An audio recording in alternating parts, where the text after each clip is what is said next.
തിരുവനന്തപുരം നഗരത്തിൽ വഞ്ചിയൂർ പോലീസ് സ്റ്റേഷൻ്റെ തൊട്ടടുത്ത് നിരവധി വക്കീൽ ഓഫീസുകൾ, വീടുകൾ, ഹോട്ടൽ എന്നിവ സ്ഥിതി ചെയ്യുന്ന മെയിൻ റോഡിനോട് ചേർന്ന് കിടക്കുന്ന ഓടയിൽ ദുർഗന്ധം വമിക്കുന്ന രീതിയിൽ വൻ മാലിന്യ കൂമ്പാരം കാണപ്പെടുന്നു.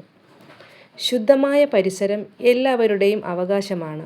ഈ മാലിന്യ കൂമ്പാരങ്ങൾ ഓഫീസുകൾ, വീടുകൾ, ഓടയോട് ചേർന്ന് സ്ഥിതി ചെയ്യുന്ന ഹോട്ടൽ എന്നിവിടങ്ങളിൽ നിന്നും വലിച്ചെറിയപ്പെടുന്നവയാണ്.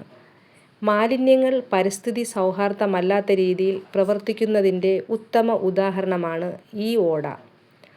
ഹോട്ടലുകളും മറ്റു സ്ഥാപനങ്ങളും മാലിന്യം ഉത്തരവാദിത്വത്തോടെ കൈകാര്യം ചെയ്യേണ്ടതിനെക്കുറിച്ച് ബോധവൽക്കരണവും മാലിന്യം വലിച്ചെറിയുന്നവർക്കെതിരെ നഗരസഭ ശക്തമായ പിഴ ചുമത്തുന്നതുൾപ്പെടെ നടപടി സ്വീകരിക്കണം എന്നാണ് പറയുവാനുള്ളത്.